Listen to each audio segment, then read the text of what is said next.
Sunan Ampel bernama asli Ali Rahmatullah atau Raden Rahmat diperkirakan lahir pada tahun 1401 di Champa. Ada dua pendapat mengenai lokasi Champa ini. Ensiklopedia van Nederlandes Indi mengatakan bahwa Champa adalah satu negeri kecil yang terletak di Kamboja. Pendapat lain, Rafle menyatakan bahwa Champa terletak di Aceh yang kini bernama Jumpa. Menurut beberapa riwayat, orang tua Sunan Ampel adalah Mahdum Ibrahim Asmarat Syekh Ibrahim Zainuddin As-Samarkandi, Syekh Ibrahim Asmarakandi, Syekh Ibrahim Samarkandi, menantu Sultan Champa dan ipar Dewi Darawati istri dari Prabu Brawijaya kelima atau Sri Prabu Kertawijaya, dan Dewi Chandrawati, putri Raja Champa. Sunan Ampel memiliki dua istri. Istri pertama, yaitu Dewi Condrowati alias Nyai Ageng Manila binti Aryo Tejo Al-Abashi, berputera, Maulana Mahdum Ibrahim, Raden Mahdum Ibrahim, Sunan Bonang Syarifuddin, Raden Kasim, Sunan Derajat Siti Syariah, Nyai Ageng Maloka, Nyai Ageng Manyuran Siti Mutmainah Siti Hafsah.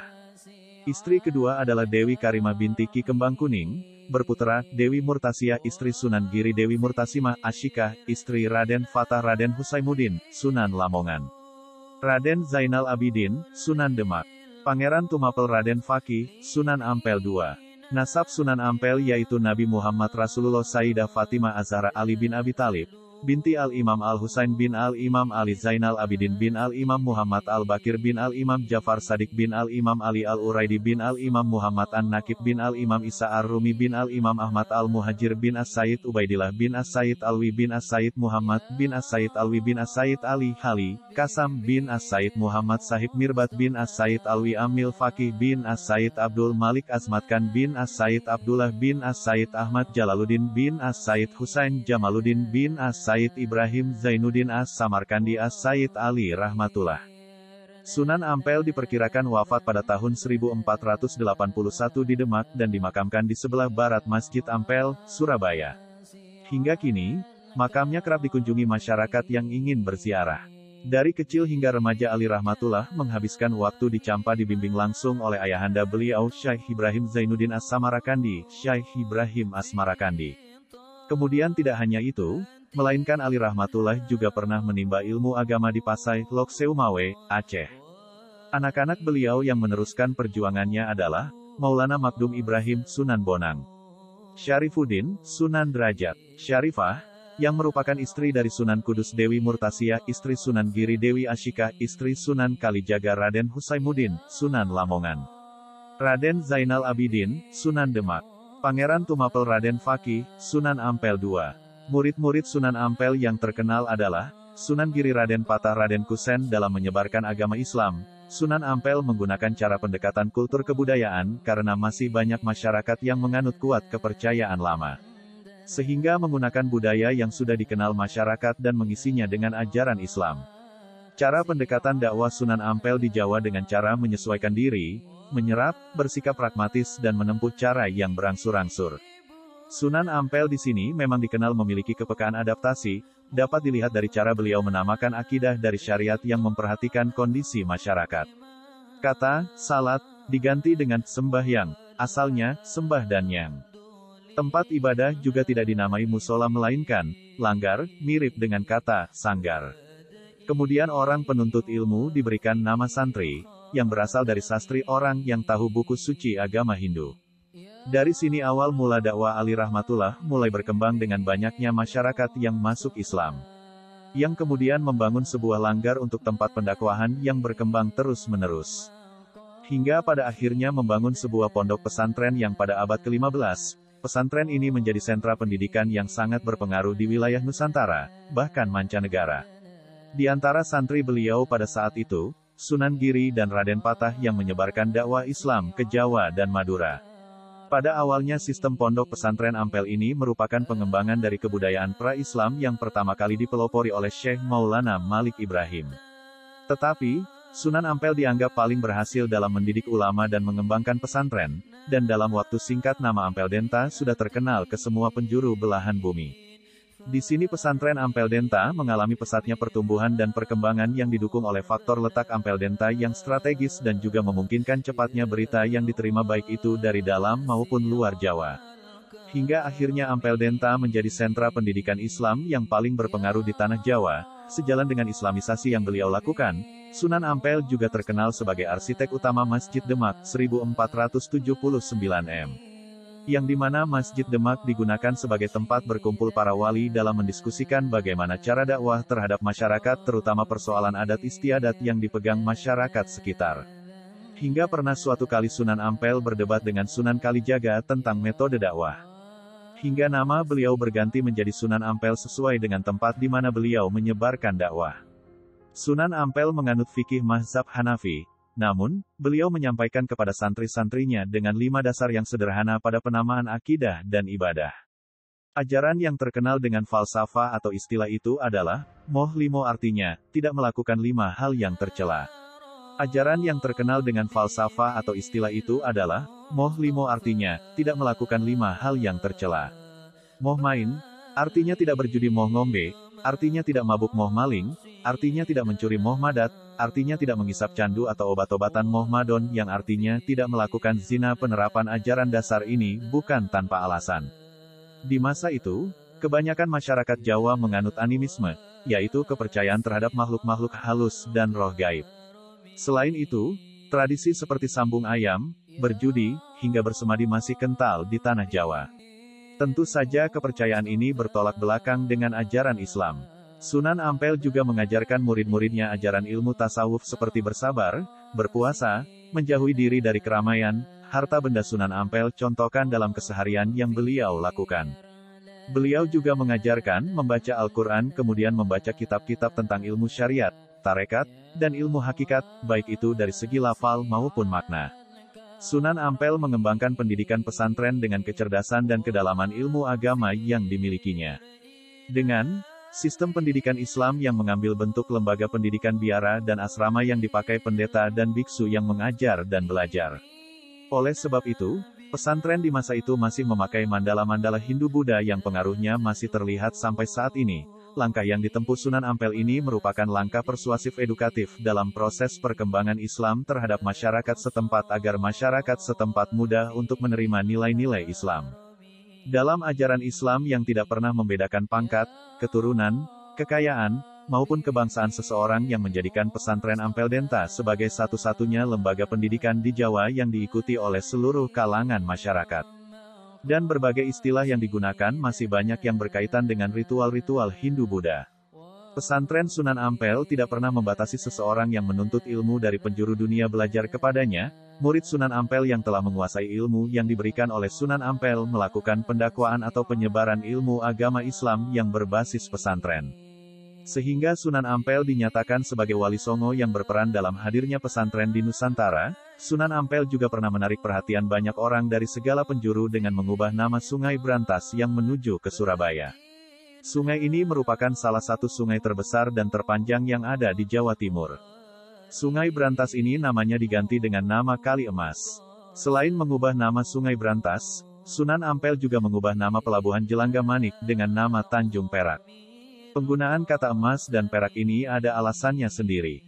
Dengan menyematkan kata emas dan perak, maka orang-orang akan berbondong-bondong datang ke Jawa Timur, terutama Surabaya karena percaya kalau di daerah tersebut terdapat harta karun yang melimpah seperti emas dan perak.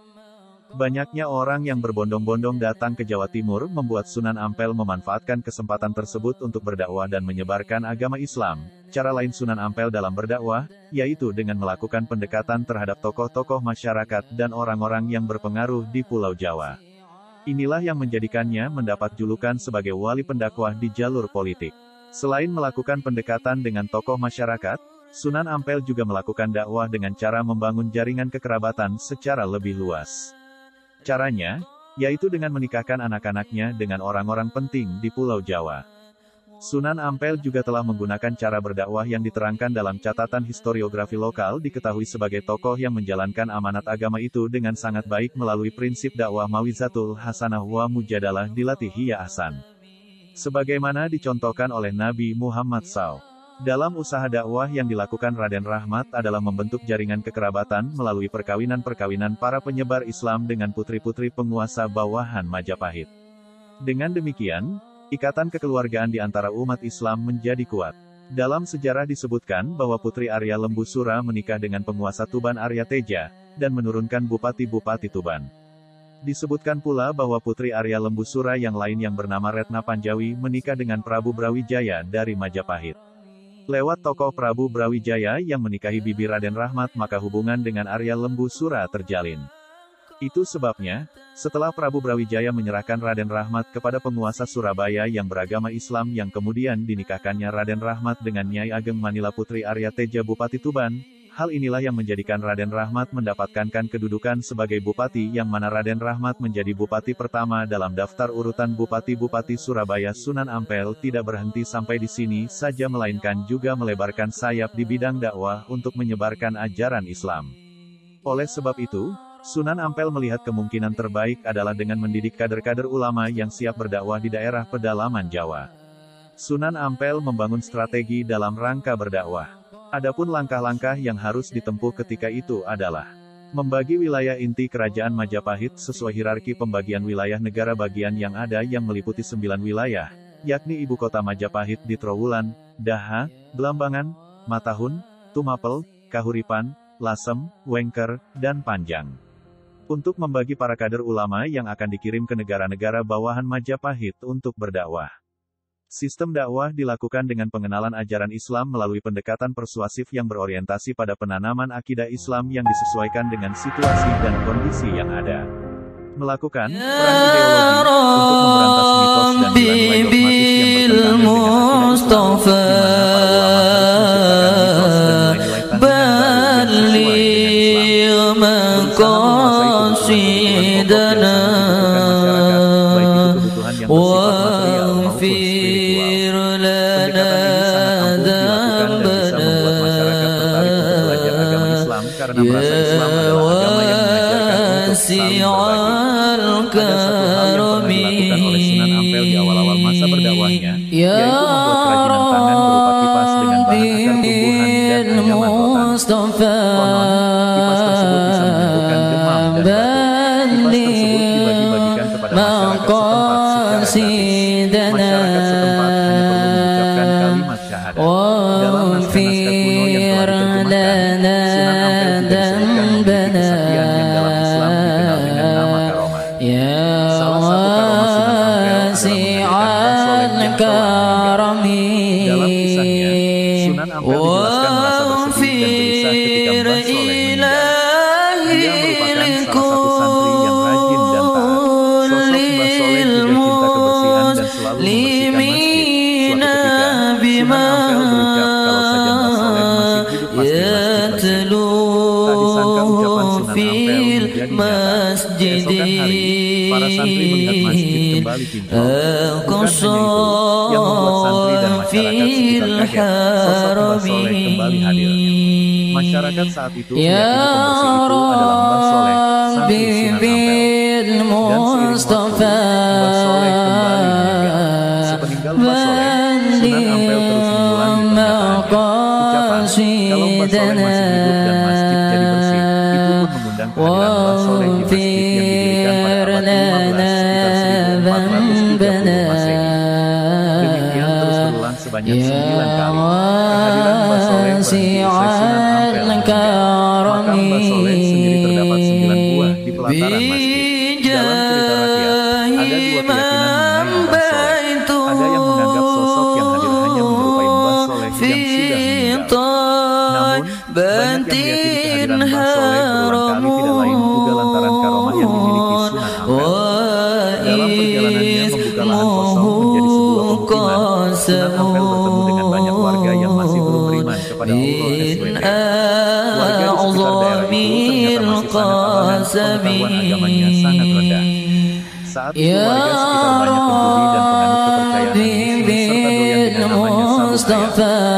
Dari sini kembali karomah Sunan Ampel ditunjukkan. Beliau ditantang oleh warga sekitar yang suka main judi untuk beradu ayam jago.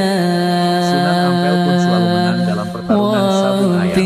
Karena ayam jago yang beliau miliki bukan ayam jago biasa, tetapi dari batu yang dirubah menjadi ayam jago. Karena terus-menerus menang dalam setiap pertandingan, membuat Sunan Ampel disegani oleh warga sekitar. Melihat kehebatan sabuk ayam yang ditunjukkan Sunan Ampel dengan karomah yang dimilikinya membuat warga semakin tunduk dan segan pada beliau. Warga kemudian menyatakan taubat dan beriman kepada Allah SWT. Kemudian Setiap hari masyarakat terus mengikuti dirinya. Seiring berjalannya waktu juga diajarkan tentang keimanan dan tata cara beribadah yang benar.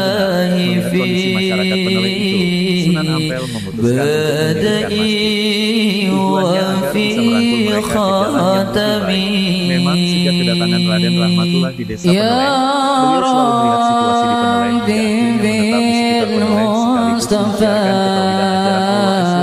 Di tempat itu pula didirikan langgar atau surau untuk tempat ibadah. Sunan Ampel mengajarkan tata cara beribadah yang benar, termasuk meninggalkan kebiasaan berdiri dan sabung ayam.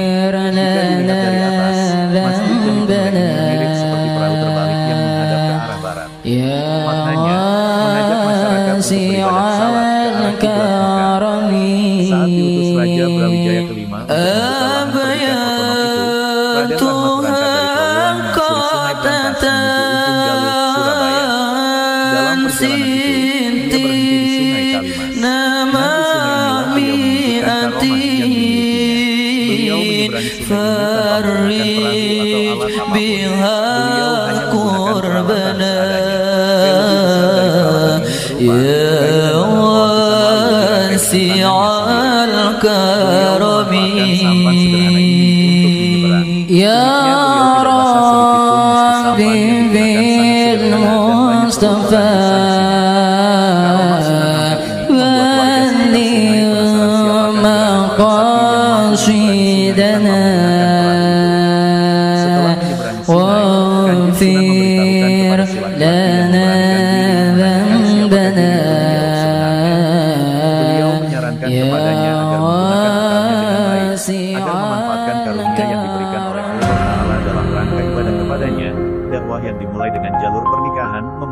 Hasil yang mana seluruh kekuasaan berada di tangan Sunan Ampel.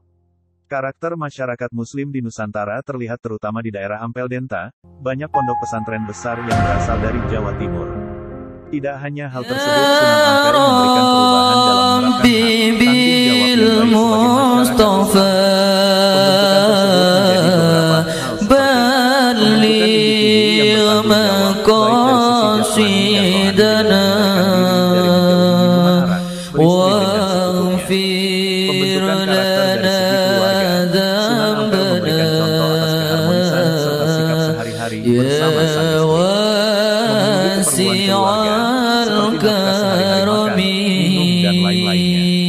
Sunan Ampel memberi contoh menjadi suami yang bertanggung jawab atas keluarga yang dibina dengan memberikan pendidikan Islam yang sempurna. Selain kebutuhan tersebut, Sunan Ampel membina keluarganya dengan baik dan sempurna, memperlakukan secara adil. Sunan Ampel juga memberikan contoh agar menghargai hak orang lain untuk hidup, karena pada dasarnya manusia merupakan orang yang berharga, nyawa yang berharga untuk keluarganya masing-masing. Sunan Ampel memberikan pengetahuan yang cukup pada masyarakat sekitar baik dari segi ekonomi, kesehatan, dan keluarga. Sunan Ampel menerapkan sifat toleransi antara semua manusia, bahwa manusia memiliki hak yang sama, sehingga tidak ada nilai sifat yang memperburuk atau mencela antara sesama umat. Dengan demikian, kehidupan di Ampel Denta menjadi harmonis, walaupun hasil yang telah ditorehkan oleh Sunan Ampel banyak yang tidak suka dan mencoba untuk mempengaruhi masyarakat pada saat itu. Sunan Ampel memberikan kebebasan berpikir dan menyatakan pendapat, kebebasan bergerak sebagaimana tempat di mana ia tinggal. Dengan demikian Sunan Ampel dapat memastikan umat Muslim di Ampel Denta pada saat itu menjadi manusia yang berpribadi yang baik sesuai dengan syariat yang diajarkan Islam. Sunan Ampel juga menyebutkan perkara yang makruh dan mencegah yang munkar, memberikan hak kepada semua kalangan masyarakat untuk mencapai pendidikan Islam. Pendidikan yang didapatkan tidak dibedakan setiap kalangan, semua ilmu pengetahuan yang diberikan sama sesuai dengan tingkatan yang dimiliki oleh masyarakat Ampel Denta. Beliau selalu membaur dan bersosial dalam pergaulan dengan masyarakat menengah ke bawah. Dalam proses pembauran tersebut diselipkan sedikit demi sedikit tentang ajaran agama Islam. Saat proses penyebaran, pengetahuannya tentang agama Islam sangatlah diuji oleh masyarakat sekitar. Masyarakat tersebut memiliki banyak pertanyaan mengenai agama Islam. Proses penyebaran agama Islam terbilang cukup sulit. Hal ini karena keadaan masyarakat sekitar yang pada saat itu tergolong sangat asing dan juga polos. Dengan begitu Sunan Ampel dengan segala kemampuan dan ilmunya mencoba beradaptasi dengan keadaan sosial budaya yang ada di daerah sekitar. Akhirnya kala itu beliau dapat dapat mensejajarkan kalangan atas dengan kalangan bawah. Pada saat penyebaran agama Islam, pemerintahan berada di bawah kerajaan Majapahit. Meski demikian, pemerintah kerajaan tidak melarang adanya penyebaran agama Islam tersebut. Bahkan mereka sangat menghargai dan menghormati hak dan kewajiban yang telah diajarkan oleh Sunan Ampel. Sehingga lambat laun para pegawai kerajaan banyak yang memilih untuk beralih memegang teguh kepercayaannya pada agama Islam. Pada saat itu, raja juga memberikan izin untuk menyebarkan agama Islam di